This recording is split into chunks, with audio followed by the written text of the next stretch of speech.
Bonjour à tous, première journée de la CAN Cameroun 2021.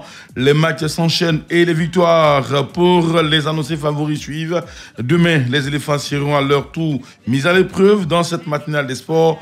Rach Nguessan Kouassi nous donnera de leurs nouvelles avant ce rendez-vous avec la Sierra Leone. Mesdames, Messieurs, bonjour et bienvenue à la matinale des sports. Vous écoutez Radio Côte d'Ivoire, la chaîne numéro 1 sur l'info et le sport. Je vous donne et me revient de donner le sujet du jour. Mesdames, Messieurs, amis sportifs, je sens que vous êtes nombreux à vouloir le connaître et le voici. CAN Cameroun 2021. Le Sénégal et le Maroc arrachent leur première victoire respective dans la douleur face au Zimbabwe et le Ghana. Quel enseignement se dégage après ces rencontres? À vous, vos consultants critiques et techniques, et bien sûr à son public sportif pour une belle matinale de sport. Les décors plantés. Fernand Kouakou, c'est à vous de jouer.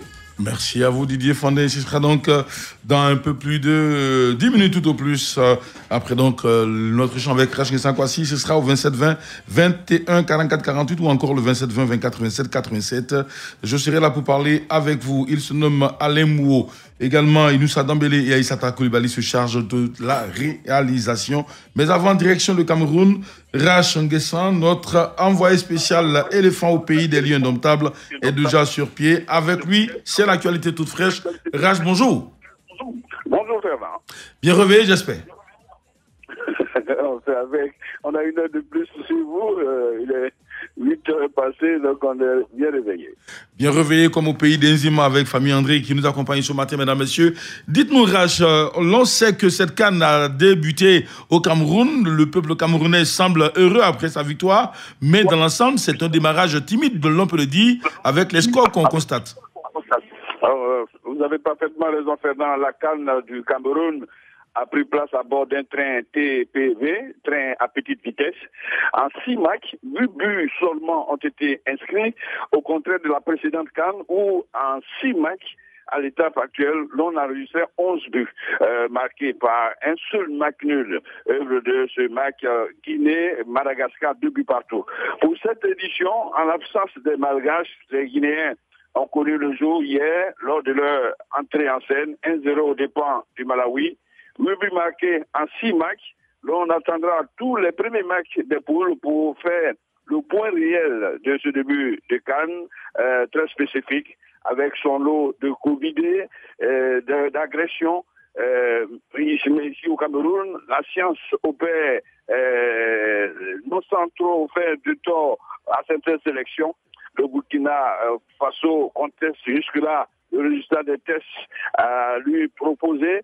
La Gambie décimée, le Nord, dont c'est la première participation full le terrain des initiés, tel le Cameroun à l'abri, où ces joueurs sont hors Covid. Les autres joueurs des autres sélections peuvent contracter le virus à Corona, sauf ceux du Cameroun, juste un constat.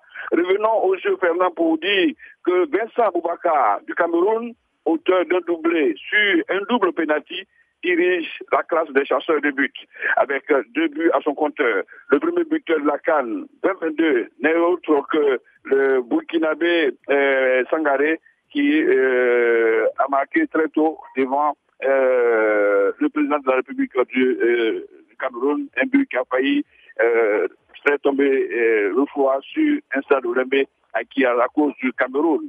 Un seul but carton rouge attribué à l'Éthiopien Jareb Bayet Sebeda. Voilà donc un petit point qu'on pourrait faire en ces débuts de CAN. Vous avez donné le programme certainement tout à l'heure dans votre émission, mais pour les 6 premiers matchs, notez simplement que 8 petits buts ont été marqués. Nous, on est dans un train à petite vitesse. Un train à petite vitesse, vous le dites si bien, et également ces Camerounais qui, eux, sont superbement protégés au niveau de la santé. Tout va bien chez eux, pas de corona, mais pourtant, dans les rangs des uns des autres, le corona est en train de sévir. Dites-nous, Rach, en dehors de cette pandémie de coronavirus, le Cameroun, c'est aussi l'insécurité dans les rangs des journalistes qui sont donc là pour cette compétition. Les Marocains, selon donc la presse marocaine, ont été agressés. 3 journalistes à l'arme blanche. Fort heureusement, il n'y a pas eu de perte en vie humaine. Il y a eu, c'est vrai, des éléments, notamment des passeports, mais également des téléphones portables qui ont été volés sur ces 3 journalistes. Et Samuel Eto'o-Fils, le président de la Fédération camerounaise, est monté donc au créneau hier pour faire des excuses. non seulement au Maroc, mais aussi à tous les pays participants à cette CAN. Dites-nous, Rach, en termes de sécurité, vous qui êtes sur place pour travailler, dites-nous, est-ce que tout se passe bien? Dans quelles conditions, dans quel confort vous travaillez en termes de sécurité? D'abord, je voudrais dire, ce sont les journalistes algériens, non marocains. Oui, merci, algériens. Voilà. C'est vraiment regrettable ce qui s'est passé. Cette agression a jeté un coup de froid sur le début de cette CAN, pourtant bien parti. La CAF a pondu un communiqué pour condamner cet acte ignoble, terroriste même. Le président de la FECAFOOT, Samuel Eto'o, vous l'avez dit, est monté au créneau pour présenter ses sincères excuses à toute la presse algérienne. Plus ou moins, Bernard, nous avons été prévenus d'éviter des endroits à grande foule et même des sorties à des heures tardives. Le cas des confrères algériens est un acte délibéré.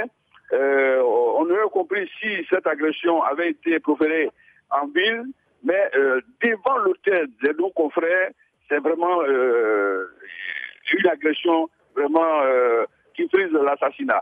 Des objets personnels ont été enlevés, vous avez dit. La sécurité des personnes et des biens, même la menace terroriste, reste donc un souci essentiel des organisateurs de cette CAN ici au Cameroun. C'est pour éviter un drame qui rappellerait 2010 en Angola, où 2 jours avant le début de la compétition, le bus de la sélection togolaise avait été attaqué par des séparatistes de la région de Kabinda, occasionnant la mort de 2 membres de la délégation togolaise. Ce qui vient de se passer ici au Cameroun avec les journalistes algériens, la sécurité a été donc revue et renforcée aux abords et devant les hôtels. Il est conseillé de sortir en groupe et la population devrait faire la police pour protéger les étrangers. Mais l'étranger, on ne le reconnaît pas à quoi? Fernand, me direz-vous, le port du bac, tout simplement. Si vous avez le bac, au moins si vous êtes agressé, un Camerounais généreux peut vous secourir. Voilà un peu la situation. Mais ce n'est pas dramatique parce que, vu la cérémonie d'ouverture, comment Yaoundé a été quadrillé par la gendarmerie, par la garde présidentielle, par la police, on se dit à tous les mecs qu'ils feront tout pour qu'il y ait cette sécurité. Maintenant, aller agresser des journalistes devant leur hôtel, là, il faudrait vraiment renforcer là aussi la sécurité pour éviter qu'il y ait le drame. S'il y avait une perte de vie humaine, la CAN aurait pris un sacré coup sous les ailes. Donc aujourd'hui, on se protège, Dieu nous protège, on sort en groupe, on a le bac, et puis bon, le reste, on le confie au Seigneur pour nous protéger avec ses anges. Sinon que bon, à tout moment, ça peut être une CAN Angola-Bis. Dieu merci. À Douala, où vous résidez pour l'instant, tout se passe bien, la sécurité est de mise. Et hier, Samuel Eto'o, pour le rappeler, a donc présenté ses excuses à la presse algérienne et à toute la délégation algérienne. On a profité pour demander aux Camerounais de demander pardon à tous ceux qui sont là parce que le Cameroun, c'est une terre d'hospitalité. Alors, Rach, dites-nous, Douala, c'est aussi l'actualité des éléphants. Hier, les supporters ivoiriens sont donc arrivés en terre camerounaise. Le match, c'est demain, mercredi, pour la Côte d'Ivoire face à cette équipe de la Sierra Leone. Avant ce match, quelle est la situation, quel est l'état des lieux pour les éléphants de Côte d'Ivoire? Si je m'abuse, selon quelques indications, nos informateurs, logiquement, les garçons devaient descendre de leur chambre pour aller au restaurant pour le petit déjeuner tout à l'heure. Suivra une marche en groupe dans le jardin de l'hôtel. Recevez d'abord leur bonjour parce qu'ils sont prêts. Bonjour à toute la Côte d'Ivoire. Et dans un moment, après le déjeuner, ils iront au massage. Mais pour le déjeuner, je vous donne rapidement le menu. Il y a de la bouillie au maïs, des œufs durs ou tapés pour les omelettes, du jus au menu, orange essentiellement. Et puis on parlait de cette marche avant la séance de massage. L'après-midi, à 16h30, séance d'entraînement ouverte à 15 minutes à la presse. Et la nuit aurait été très difficile pour un garçon qui s'appelle Bowo, il est inconsolable, mon très cher Fernand. Sa situation, sa suspension, pour lui, il s'est dit qu'il est grillé à vie. Pourtant, la FIFA n'a pas encore donné un délai définitif. Il est inconsolable. On a vu un solide garçon à côté de nous lors de notre passage contre le Mozambique. il avait perdu son géniteur, mais il est resté digne dans les poteaux, il est resté costaud, mais pour cette suspension, suite à un dopage, et il est complètement effondré. Au contraire de Mas Gradin, qui lui également a perdu son géniteur, mais qui est très costaud dans la tête, il est serein, il s'est fondu dans la foule, il a eu même le soutien de Mme Gabala, qui a réuni tout le staff pour une prière dédiée à son père défunt et à lui-même pour qu'il soit fort pour cette canne. Pour vous situer, je vous dirais que pour donc est forfait, Aurier pour cumul de carton est forfait, Wilfried Canon est forfait pour cumul de carton, Loulores, ils sont prêts. Tout à l'heure, ils iront pour le test de Covid.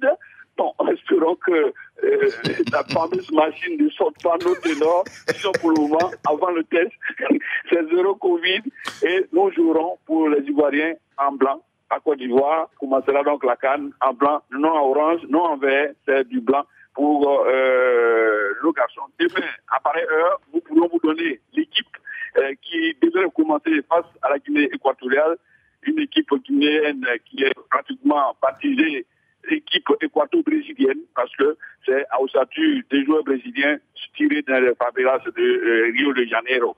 Ce n'est pas grave, on jouera ce match. La Côte d'Ivoire est prête, les éléphants sont déterminés à commencer très fort.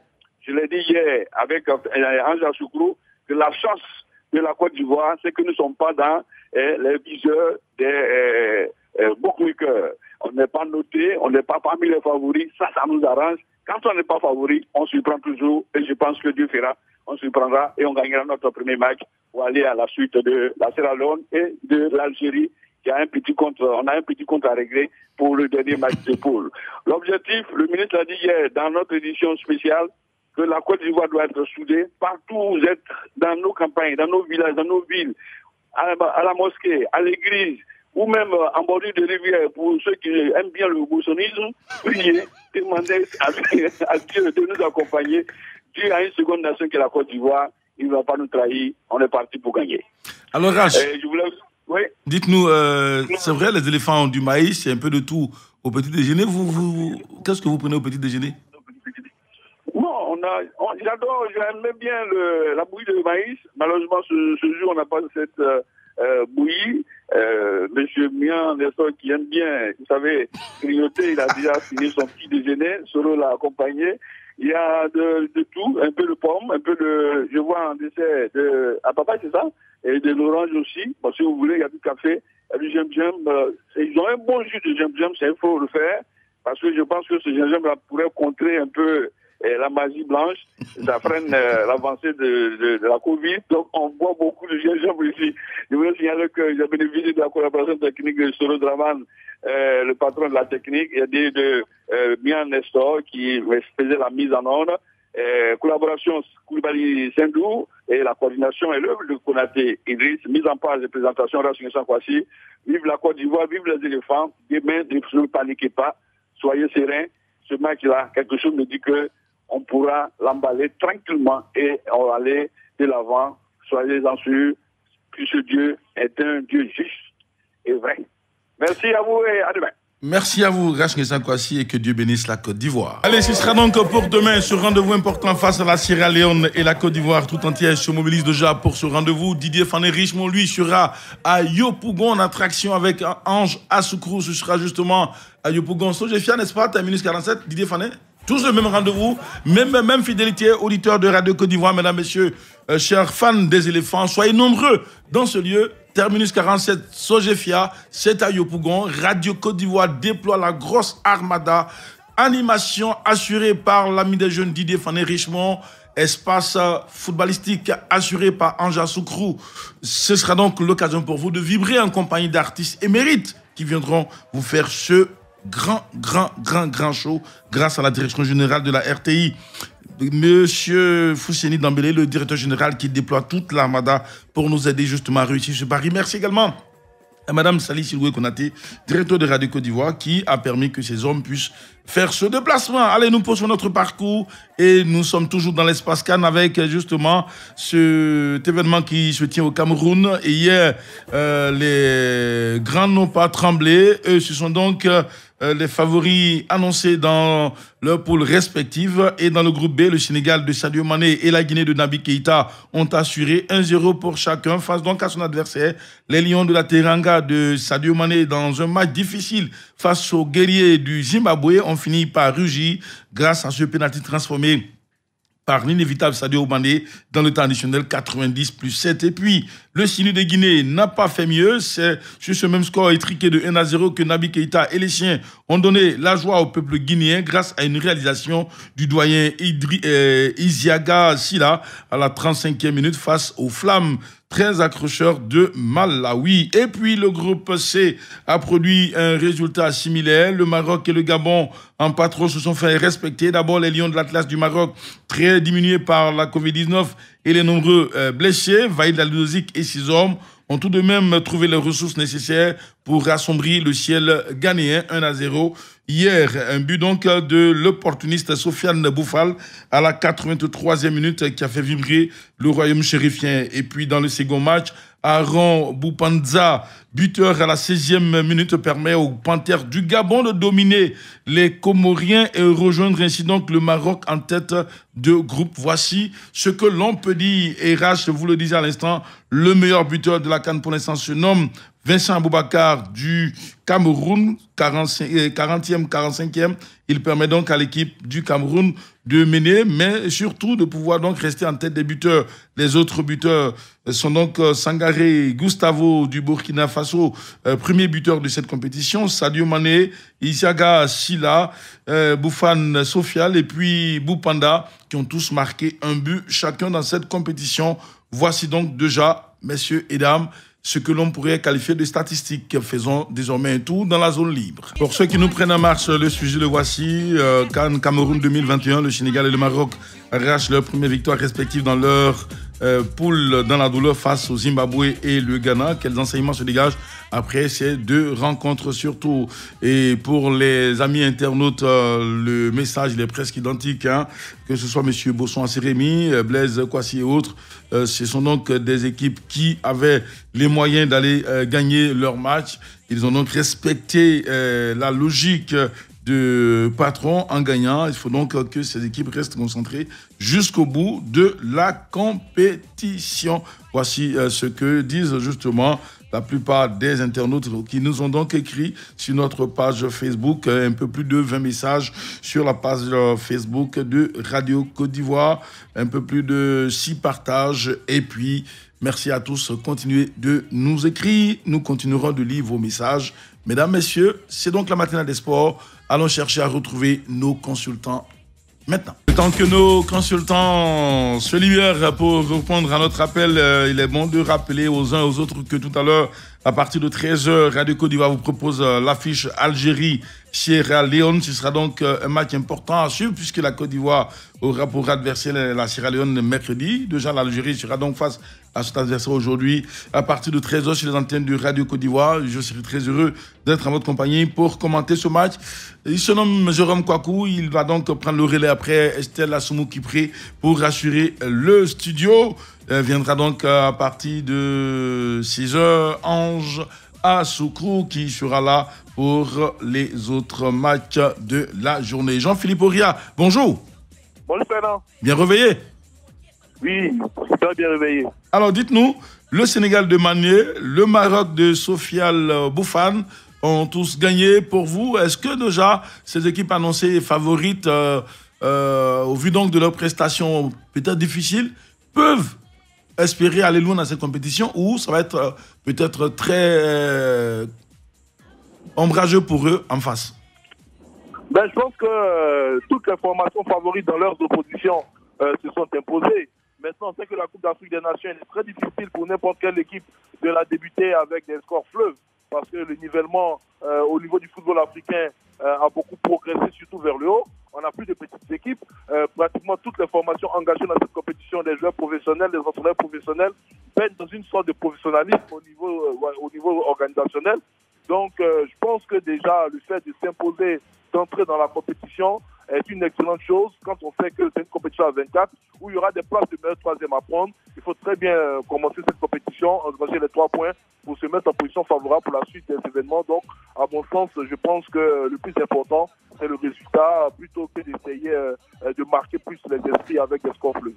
Alors, c'est vrai qu'on ne doit pas marquer les esprits avec les scores fleuves parce que la compétition, elle est longue. Dites-nous, quand on regarde un peu, est-ce que ces équipes-là, qui, c'est vrai, ont perdu, mais qui ont quand même été assez accrocheuses, peuvent, elles aussi, espérer accéder au second tour, notamment le Ghana, et puis cette équipe des Comores qui découvrait vraiment la compétition? Oui, pourquoi pas. Hein. Je pense que pour l'instant, il n'y a pas péril dans la demeure. C'est vrai que je voulais dire le départ idéal, c'est de ne pas perdre, essayer au moins d'engranger un point ou les 3 points de la victoire. Mais pour le Ghana, ce n'est pas dramatique, ça il faut le dire clairement. Je pense qu'ils ont la capacité de pouvoir revenir dans cette compétition. C'est vrai qu'ils n'ont pas démontré un jeu qui pourrait emmener l'ensemble des observateurs à estimer qu'ils ont la capacité d'assumer leur position d'outsider sérieux de cette compétition. Mais à partir du deuxième match, vu qu'ils n'auront plus, je dirais, une autre carte à jouer, un autre joker dans la poche, si ce n'est d'essayer de remporter les 3 points de la victoire, ils devront se libérer plus et puis pourquoi pas essayer de montrer leur vrai visage. Merci à vous, Jean-Philippe Aurier. Et puis surtout, à demain pour un autre rendez-vous. N'oubliez pas, auditeurs de Radio Côte d'Ivoire, qu'à partir de 13h, vous aurez Algérie, Sierra Leone sur nos antennes. Dans le groupe D, d'autres matchs vont se jouer, notamment 16h, Nigeria, Égypte, et puis 19h, Soudan, Guinée-Bissau. Voici les rendez-vous que vous pourrez suivre aujourd'hui pour les rencontres de cette journée de mardi. Merci. Et puis surtout, 12h30, rendez-vous avec Jérôme Kouakou dans le studio de la CAN. C'est sur Radio Côte d'Ivoire. Famille André, Inoussa Dambélé, Alain Moua et Aïssata Koulibaly. Merci à tous. Didier Fandé tout à l'heure. Jérôme Kouakou arrive. Radio Côte d'Ivoire, Abidjan, 88.fm.